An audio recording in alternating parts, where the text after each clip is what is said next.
So today we're going to focus on the four basic human emotions: fear, anger, sorrow, and joy. Everything else you feel is a derivative from one of those four. I want to begin with two definitions of emotion because it's one of those words that can be vague. And then I want to tell you about two powers that emotions have.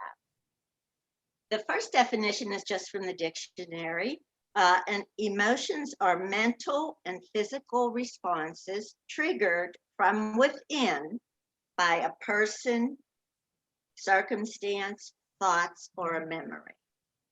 Now, the other definition, which to me has more soul in it and explains the meaning of emotions, is from Matthew Kelly, who happens to be a spiritual writer. And he recently wrote, just in time for me to avail myself of it: feelings are visitors from the heart. Each one comes to teach you something very specific. Be hospitable to these guests. They are only passing through, but they will stay until you attend to them. So we're going to be talking about all those aspects of Matthew's definition. The two powers that I want to emphasize about emotions, one very positive and one destructive, actually. So the power that is very positive is this, and I usually use a blackboard to describe this, to indicate this. So I need your help with your imagination. So imagine a glass cylinder that's shaped like an H, and it's connected through that bar. And in the cylinder, there are 100 units of human knowledge. We have two ways of knowing: thinking and feeling. So there are 100 units, 50 on each side. When you're clear about your feelings and expressing them and your thoughts, then the levels are the same. It's the best way of knowing, heart and head.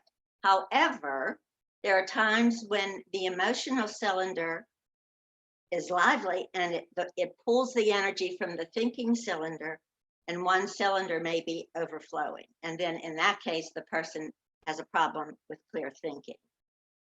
Or there are people who use intellectualization as a defense against emotions. So their thinking cylinder is high and draws from the feeling cylinder. So did that come across? Are you clear? Is that clear enough? If not, please ask a question, because this we'll be referring to this again. Okay, so emotions are a primary source of information about you. As one writer put it, ignore them at your peril. So what is the negative power that they have is this. Remember what Kelly said, they'll stay until you attend to them. So every emotion has a physical component. If you don't express it, that stays trapped in your body, that energy stays trapped in your body, and it stirs stress hormones. It can impact your heart, your blood pressure. It can give you headaches, backaches, stomach aches.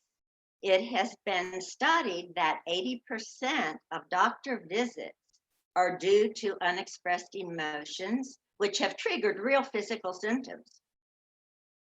And to illustrate this, to make this come alive, I wanted to share with you my mother's experience in this realm. I'm sure she wouldn't mind. My mother was married to a very difficult man, my dad, and he was angry and verbally abusive and a drinker. And my mother was a silent woman, as we had a priest friend who used to call her Humble Mary. It made me sad when I heard that. But anyway, so my mother had a physical symptom. She had a lump in her throat. There are all kinds of tests done. There was no lump, but she felt a lump and she couldn't swallow a lot of things. So that's easy to read into in a way, isn't it? She swallowed so much of my dad's anger and her fear that she actually had the sensation of a lump. So I emphasize all this so that you will realize it's so important to take care of yourself emotionally for all kinds of reasons. Now, I want any questions so far? Okay. I want to share 2 ways emotions have impacted my life. The first one happened in the mid-90s. I was sitting on a rock at the shore of the Chesapeake Bay, talking to a new friend, Ronnie, and I assumed we were really clicking. She was going to be a really good friend. And suddenly, could feel a storm kind of coming, but we were so engrossed. But suddenly, I had a fear. And I said, Ronnie, we have to go in. And before we closed the cottage door, lightning struck the rock. So again, fear is wired into us to signal danger and can literally, in that case, save a life. So another example I want to use about how tears changed my life goes like this. Oh, I want to say I usually don't talk about myself this much, but I feel these examples will make the material come alive.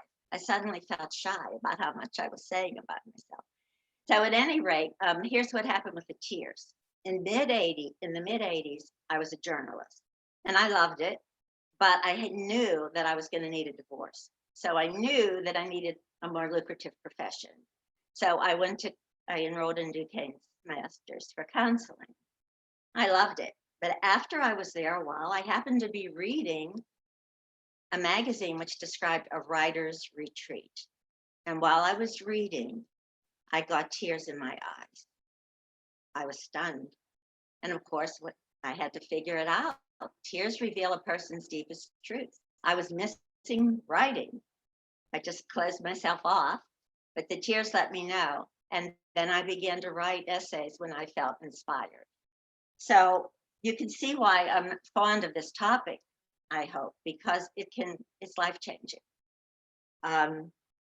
Okay, so now, even though there are so many powers and pluses about your emotions, many people repress their emotions. There's resistance to these feelings. People think, oh, they're wasteful beliefs that block them from coming up. They're unimportant. What good do they do, these emotions? They make me feel weak, undignified. They're to be avoided. So if you happen to have any of those thoughts, then we need to look at 2 causes of repression of emotions. And this is widespread phenomenon. There are many people who do not have access to fear, anger, sorrow, and joy. So 2 sources.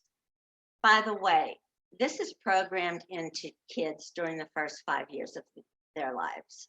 So whatever is imprinted there stays there unless you decide, hey, this isn't working. I need to go to therapy or make some changes. So the good news about all this is it's never too late to be who you might have been. Okay, so the first source of repression are overt messages from parents. What messages? Such as, hey, don't be afraid. You're a coward. You're a chicken. Good girls don't get angry. Stop crying or I'll give you something to really cry about. I mean, these are things I've heard in my counseling office. And why are you smiling? Wipe that smile off your face. So messages like this, the child is like clay for the first 5 years. So the responses of the parents, verbally, behaviorally, the way they look at them, all mold the child. So I want to share with you 2 ways 2 of my clients began repress their emotions and what the repercussions of that were for them. The first woman I'll call Helen. She was the oldest. I really respected her because for one, I respect everybody that came into that counseling office. because it takes courage to sit across from someone and share your deepest self. So Helen was 68 when she came. And she told me she was really tired of living the way she was living, which was that she overreacted to little losses, that she felt too sad about them, and she felt there was some reason why. So we did what counseling often includes is an excavation of her life to look for clues as to why all of her life she was feeling this way and tired of it. So glad she got tired of it. So what we discovered, I'll try to condense the story. What we discovered was way back when she was 5. Her sister died. Her sister was 7. Her sister was her best friend. No one told her, Helen, that her sister died. She just disappeared. And Helen was crying and crying for her sister. And her mother said to her, stop crying. I've had enough tears. No more crying. And so the little 5-year-old Helen cut off the sadness, but it never went out of her body. Many decades later, they don't go away unless you express them. So we did a lot of work and she expressed them. She cried. She went to her sister's grave. She brought in scrapbooks and she healed that wound. So, excuse me, I want to get a drink of my water here. So the second example is about joy, which is an unusual one to repress. So this woman, I'll call her Jane, she was about 28 when she came in, and her reason was she was pregnant and she wanted to be pregnant. She loved her husband, she wanted a baby, but she realized she could feel no joy, and that really concerned her, rightly so. So again, in the excavation process, we discovered that her dad told her, he was a challenging, angry guy, but he told her, don't smile. I don't want to see you smile. Maybe he wasn't happy. He didn't want her to, whatever. I don't want to conjecture. So she closed down to joy. And really, when you close down to one emotion, it's often the case that you become numb emotionally. So that is one source of repression. And there's a second source. Are there any questions so far? Is everything clear enough? Okay, I hope so. The second source is the childhood atmosphere. If a childhood atmosphere is full of anger, especially explosive anger, which is very scary to little ones and causes anxiety, then it's very likely that the child may go numb. So those are two sources of repression. And I want to, as I often do in my talks, I love some quotes from other people. And this quote is from Nathaniel Branden's book, Honoring the Self. And he wrote, the average person carries within his or her being the burden of an enormous quantity of unacknowledged and undischarged emotional pain, originating in the early years of life. In repressing early pain, we disown certain of our needs and important feelings. Reconnecting with and experiencing disowned pain enables us to gain a new perspective on our past. And so once again, I'm going to use my life as an example and tell you how I discovered a new perspective on my past. It happened right when I went into counseling. Let's see, it was the early 70s. I kind of started to wake up and realized I needed help. And I had my first job, which was with the Pittsburgh Forum, a newspaper, and I loved it. And I loved my boss, Tom. And one day, Tom told me he wanted me to enter the campaign of a judge to be a spy for the paper. They wanted to learn something about this judge. And I had a visceral reaction like, oh, I don't want to do that. That's dishonest. I don't want to do it. But I was afraid to tell Tom no. So I said, can I think about this, Tom, and talk to you tomorrow? Luckily, I had a therapy appointment that night. And I told Dr. O'Brien the situation. And he said, Eileen, you're thinking that Tom is going to react like your dad did, with violent anger. There's no reason to think Tom will do that. And so when I said to Tom the next day, Tom, I'm really sorry, I cannot do this. He said, okay, I'll ask someone else. So you see, I didn't realize I was carrying that pain and it was affecting my behavior. So from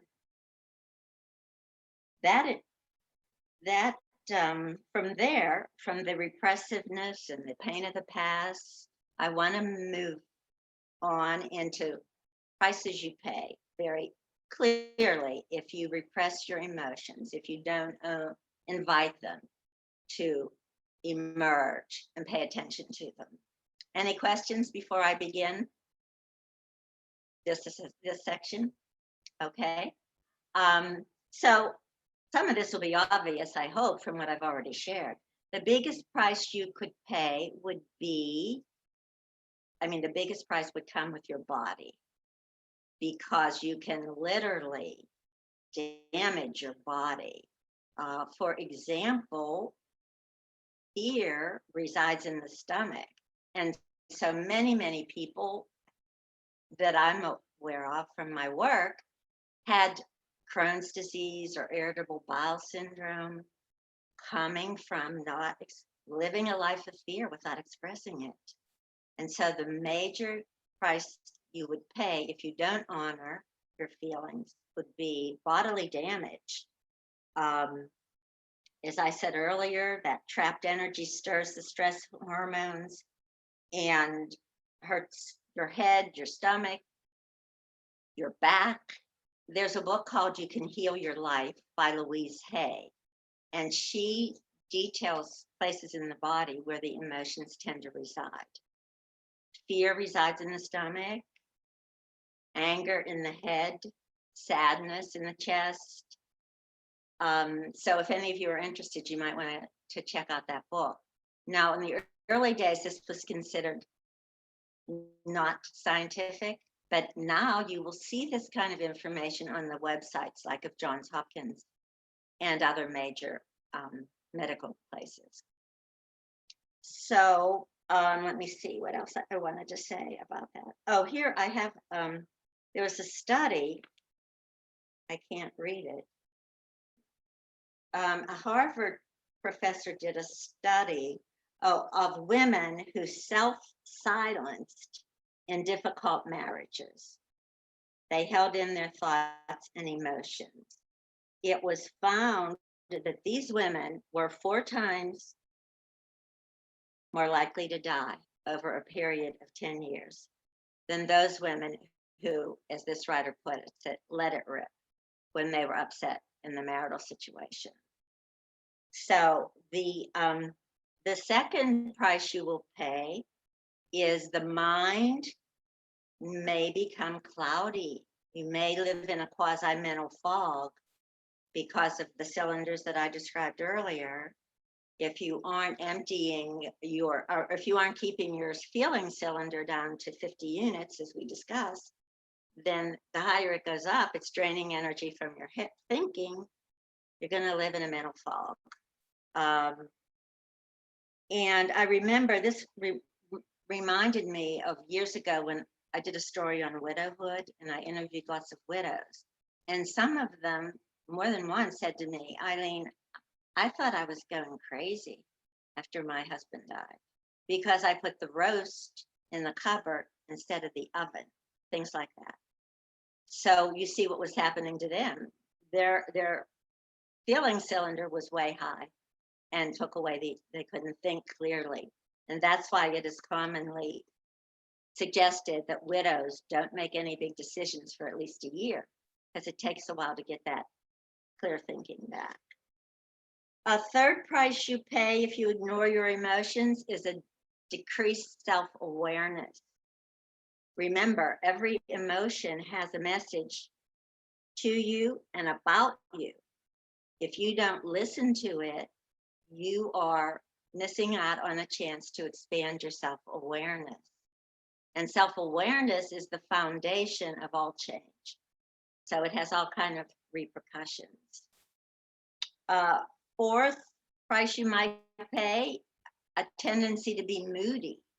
Sure, we all know some moody people, and maybe we haven't really understood, but it really derives from when you don't express the emotions, they kind of get clumped together, and hey, you don't feel, kind of feel grouchy, but maybe can identify or have repressed your ability to feel the feelings and to name them. And finally, unattended emotions cause breakdown in relationships. As John Powell, in his book, The Secret of Staying in Love, wrote, the way you deal with your emotions will make you or break you. He feels that strongly about it. And I hope I'm convincing you of that when you learn emotional self-care, so much else falls into place. So I'm pausing now. And before we go to how do we do emotional self-care? Anybody? Questions, comments? Okay, then I'm going to assume that, are you with me? Okay, I see some heads shaking. Thank you. I needed some nonverbals. That's what I really miss about being in a room. Hi, Mimi.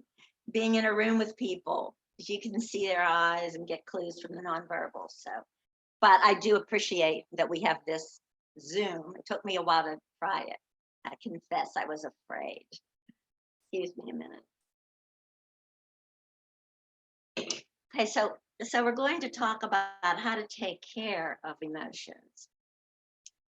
And these are general guidelines. I'm going to be more specific later, but it's important to intend and invite the emotions, because if you've been used to kind of repressing them or avoiding them or not wanting to deal because it can get messy, then consider shifting gears and invite them to come up, because they want to help you. Befriend your emotions. They have gifts for you, even though it's sometimes hard to discern them. They do. So intend and invite. When we make a conscious intention, it really impacts our behavior. So then sit quietly. If you're feeling, I'm feeling something, I'm not sure what it is, sit quietly and breathe and notice bodily signals. Because remember what I've said several times now, the energy is in the body. It's trapped until you express it. So then this step is extremely important. Name the emotion very specifically. Studies are showing, and more have been done during the pandemic, because anxiety has been running high in our country. It's over 3 times what it was in 2019, by the way. So studies have been done about, if you name it, the more precisely you name it. Now remember, everything's an offshoot of the 4 majors: fear, sorrow, joy, and anger. But we feel things like annoyed, which could be about anger, disappointed, frustrated. You know how often we feel things. But we want to name it very specifically, because when we name it, it calms our brain. It's like, okay, now I know what to focus on. If we leave it just ambiguous and amorphous, then we can't take care of ourselves emotionally. And then it's a good idea to, I just realized I didn't turn my phone off. Excuse me a minute. I don't want it to make any noise. Then it's a good idea to identify what triggered that emotion. Was it a person, a circumstance? Was it a thought? See, our thoughts can manufacture emotions, and so they have to be dealt with differently than a spontaneous emotion. They have a different message for us, of course. So identify the trigger. It might have been a memory, like even unconscious, when I didn't want to say no to Tom, my unconscious memory, my dad will, if I say no, he'll be furious. So this is a lot of going deeply within you. And, you know, one of our talks in the pandemic series was how to develop a closer relationship with yourself. Many people live and die without connecting to their inner life. And so this piece, knowing your emotions and handling them well, will help you develop a closer relationship with you, with yourself, which is gives you security, and many grounds you in your own security, which is wonderful, of course. Okay, let's see. Then we get to expressing it. We must express it to get all that energy out of the body. The best way is always speaking it, describing it to a trustworthy friend, not a friend who will interrupt you, say, oh, it'll be okay, or don't cry. No, a friend who will listen respectfully and maybe give you some feedback afterwards, some empathy. If you don't have a friend like that, then write about it. Write in a journal or do both. That would be wonderful to express it two ways. And here is a quote from a Harvard medical researcher, Dr. Wu. She said, if you are true to yourself and write down honest feelings, expressive writing works as a catharsis to release bottled up stress. She studied 175 women with breast cancer, and those who wrote 3 or 4 times a week had a dramatic decrease in their doctor visits after the surgery for the cancer. So this is real. This makes a real difference. So other studies that Dr. Wu did, she saw expressive writing reduced pain in headaches and fatigue and boosted immunity systems. So if you're still agitated with your emotion after all that, then it's important to get physical. Take a walk, take a run, or as I told in one of the talks, the group, I told them when I got angry when I was married, that was the only time I ironed. I would go up on the 3rd floor and get it all out with an iron. So words, writing, get physical. Get that energy out of your body. Otherwise, it's going to hurt your body if it's trapped. And then, of course, we want to discern what the message of all that was. What did you learn from that? What did you learn from that emotion? And if you keep a journal, which I think is a wonderful thing to do, it's therapeutic, write the message out. This is what I learned. It was worth it. It was worth it. So we're going to take a look at each emotion briefly now, even though those are general guidelines for how to take care of yourself emotionally. But as I was researching this, I came across an entity entitled the Hoffman Institute Foundation. And this foundation has created a list of 300, they're the people that study name your emotion accurately and it calms the brain. So they developed a list of 300 words that evoke feeling. And if you go on their website, you can get a list of those 300 words. And they were saying that some people put them on their fridge and just get really well acquainted with all the variations of emotions from this list. So, okay, so we're going to take a closer look at each emotion and briefly. Any questions so far? Okay, time for a sip. So let's take a look at joy first. Joy, you would think, would be really easy to own and express, and it usually is really easy. However, remember Jane and her pregnancy. She had to do some work until she could express joy. And I remember sharing at another talk that when I was in grade school and it was time for recess, I hated it because all the kids are running around yelling, having fun, and I couldn't do it. I couldn't do it. I stood on the side and watched because of the way my home life was, as I shared earlier. It was full of anger and difficulty, and I did not have access to my joy.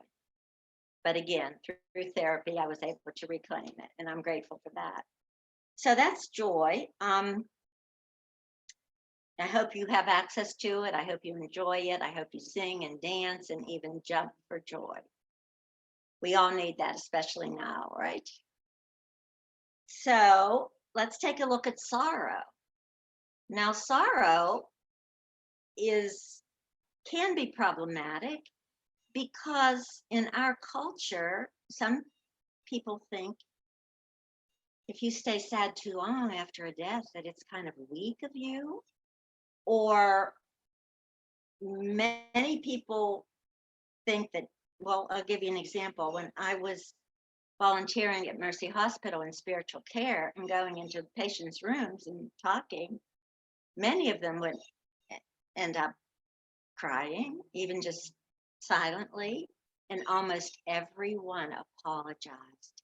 And I felt like, wow, I would say to them, please, your tears are valuable. Your tears are worth respecting. No need to apologize. And that led me to realize it's a widespread myth that tears mean you're weak. And yet in the book of Proverbs, there's a beautiful line about, I have collected your tears in a bottle. So if you're not in the habit of honoring tears and respecting them, I hope you will. And as I told you earlier in my example of when I cried reading about the writer's retreat, they reveal a person's deepest truths. And isn't that wonderful that we have them? And somebody told me that the tears of joy and the tears of sorrow have a different chemical makeup. How about that?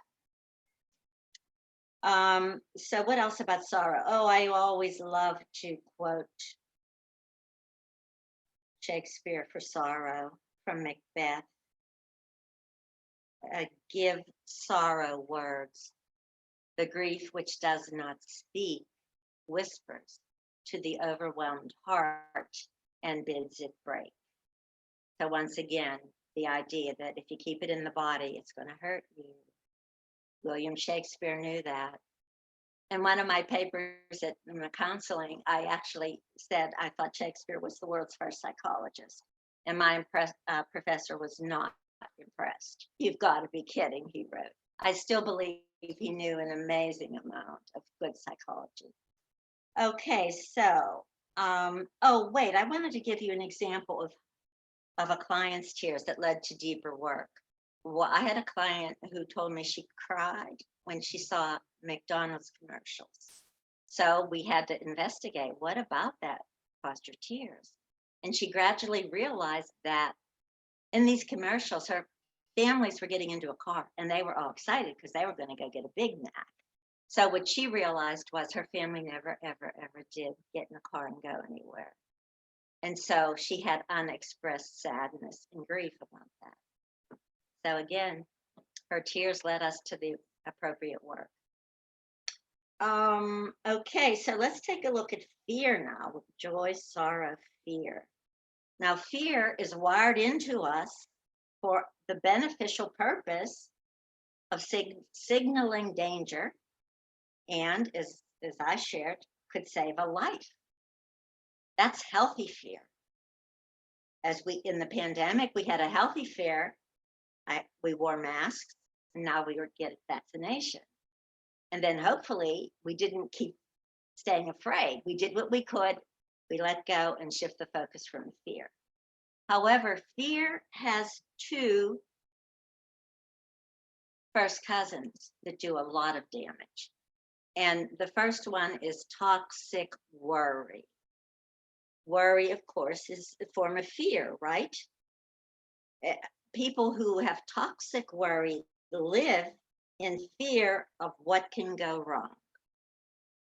It's habitual fear. And so it's, as one writer called it, a disease of the imagination.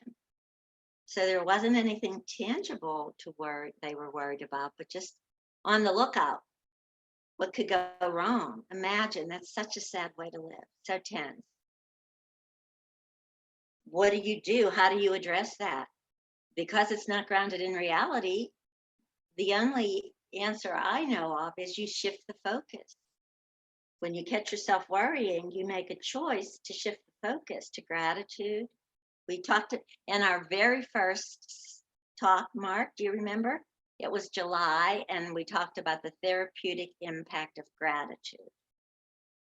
So there it is, shift to gratitude when worry thoughts occur. They're totally futile, they drain your energy. The other first cousin of fear is anxiety. And the definition is for that, fear of future loss. It's a bit different than the worry. It's more ambiguous, more vague. And it's really surged up in the pandemic because of uncertainty. Uncertainty can create anxiety because we want to be in charge, right? We want to know what's going to happen. But especially in the pandemic, we didn't know much at all. And so we had to learn to live with uncertainty, to take charge of what we could in our lives, control what we could, which were our thoughts. We can control our thoughts, which is a lot of power up there. We can control our responses to events, but we can't control the events. So what do we do about that? We have to learn to accept what is, even if we don't like it, which of course, who likes the pandemic, right? Accept it. Once we do what we can, accept what is. And when we learn to be okay with uncertainty, we build up a kind of emotional muscle. We get more resilient. And the stronger our connection with others are, that's a big help to anxiety. So, anybody questions or comments about anxiety, worry, anything before we move on to anger? Oh, Mimi, I can't. Mimi, Okay. Mark, out. I just want to make a comment. You know, this is an interesting toxic worry. My mother was a toxic worrier, and I used to say, I don't need to worry because she worries for me. And that really explains a lot. I haven't ever heard that term before. And I think that's, it's so interesting, but it really was all consuming. It was like, she said, you know, I'm afraid to give them, you know, a larger gift because she says, maybe they'll go out and do something or go somewhere and something will happen and I'll be responsible. I mean, it really is crippling. Yeah, so crippling. Yes, a ripple effect from one event all the way into the future. Right. That is a real example of toxic worry, Mimi. Yeah. Yes. No. And while I'm unmuted, I just want to say that I would like to thank you and Patty. Patty, and I don't know Patty, but except from being in these sessions with her, but she mentioned at one of them, and I can't remember which one, that she, in the morning and the evening, she has 3 things that she's grateful for. And I started to do that. And that is really a wonderful little exercise that makes you, that really kind of focuses that there's a lot of good in your life. Yes. You know, and you mentioned gratitude a few minutes ago. That's why I just thought I would throw this in. But thanks to Patty and thanks to you. Well, thank you, Mimi, for sharing about your mother. And this really happens in life. It's an epidemic, not always the toxic way, but worrying is a habit. And it's so sad. Such a waste of one's life force. Absolutely. But I will piggyback a little on your words about gratitude, because if one is concerned with worry and anxiety, gratitude is a wonderful response. So I think I said it in that talk, before you get out of bed in the morning, even before you put your slippers on, thank for 3 things you're grateful for. And that this is about what Patty was saying, right? Something like that. Right. And And then do it at night too. right. In And the I know that, morning, yeah, yeah, sorry. I'm sure she got that from one of your presentations. But I guess one other point I want to make is sometimes you need to hear things multiple times before they sink in. Absolutely, Meme. Practice them. Yeah, I have a friend who says you have to hear things 3 times. That's her rule of thumb. But the other thing about morning gratitude is it really can begin your day with a more positive mood than waking up with anxiety or like, oh my God, what do I have to do today? Where's my to-do list? So it's a wonderful and easy technique. It's one of the few things that are easy. That are good. Yeah. Thank you. Anyone else want to comment? Okay, so it okay. Oh, is it Jenny? Do you want to comment? Can't hear her. Am I unmuted now? Yeah, yes. This isn't exactly gratitude, but I do start my day with glancing at a poster on the wall in my bedroom that's relatively new, but it really, really helps me get my day off to a good start. It says, not to spoil the ending, but everything's going to be okay. Wow. I love it.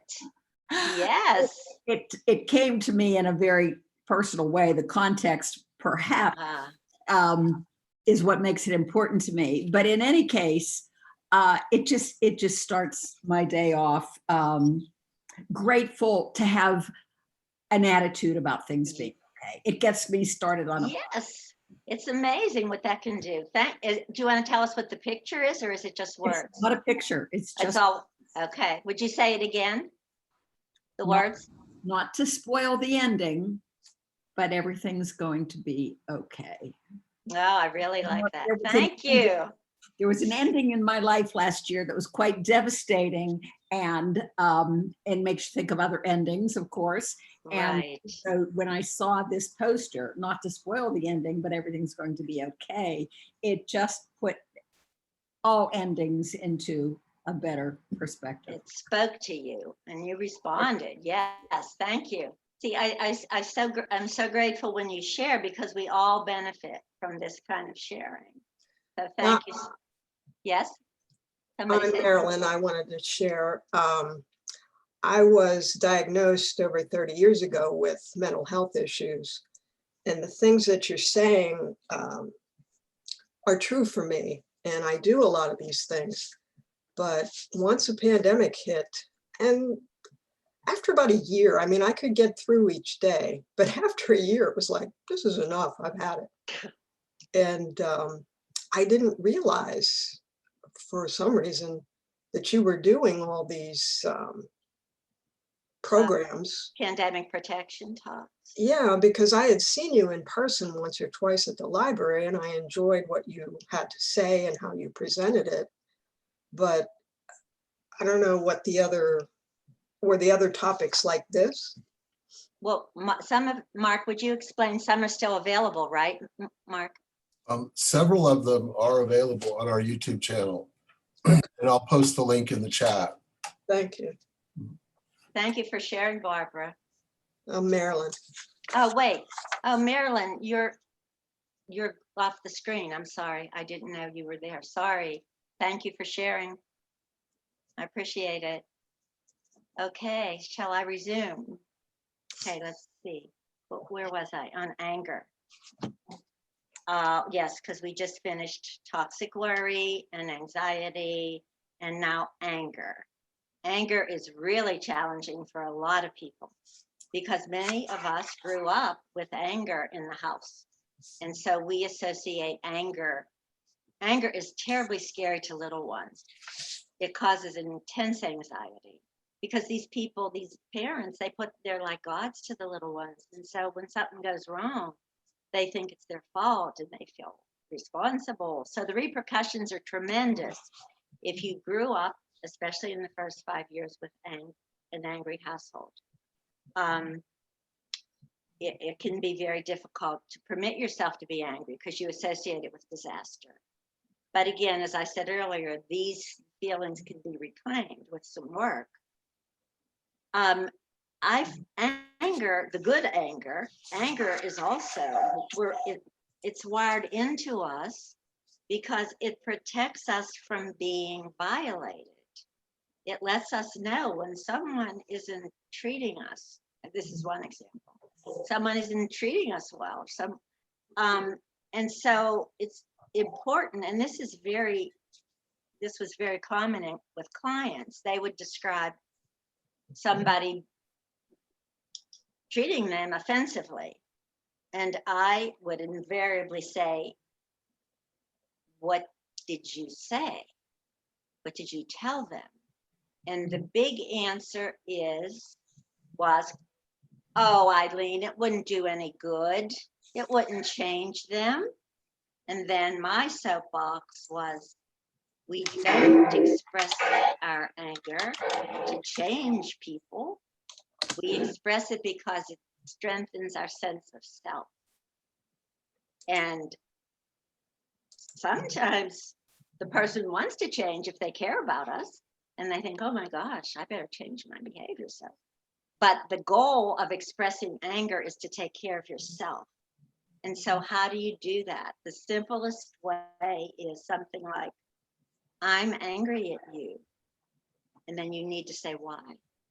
Because you made fun of me at the party. That was an example I saw in a book recently, but it could be anything. I am angry at you. People find that so hard to say. Of course, we want to do it calmly. Feelings aren't right or wrong, but the way we express them could take them into that realm. So we do it very calmly. I am angry with you because of the way you treated me last night. It's just not okay. And it's crucial to say I own it. This is your experience and not you. Not you made me so mad. It's not okay. Use the pronoun I, and that strengthens your relationship with yourself. One of the sad things, when those things would happen to me as a child, I would say something to my parents and they would say, oh, that just means he likes you. And one of my therapists as an adult said, that's how a lot of these crazy relationships begin and are given the okay. Wow. Is this Marilyn again? Yes.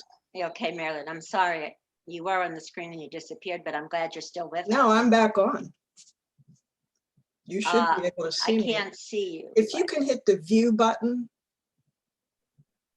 in the corner, in the upper right-hand corner. Which button? View. You hit gallery. I can't find it. I better let go of that, Marilyn, and just trust All right. that you're with us. Okay. Yeah, And for us, There are it's different gallery. view options. There are different view options, and sometimes you can't see everyone. Gallery gives you, I think, the best view of everyone. Right, that's And what I did. Oh, where is that on the computer? Upper right corner where it says view, click that, and then click gallery. See, I don't have it on mine, Mark. But let's not use our time on that. I'll learn that another time. But Marilyn, thank you so much for commenting that it's really sad that your parents said it's okay. I'm not going to speculate where they were coming from, but it must have been hard for you. And that's something you heard from other people too. It was that time. I don't know. Like maybe they wanted you to have a boyfriend time, that kind of thing? Oh no, I was very young. Oh, you were young and someone hurt you. My brother. Oh, wow. Well, that sounds difficult and challenging. Yeah, and I worked through that in therapy. Well, But I'm glad you did. yeah, Yeah. it's not Thank fun. you for sharing that. Anyone else? I'm glad to hear from you all.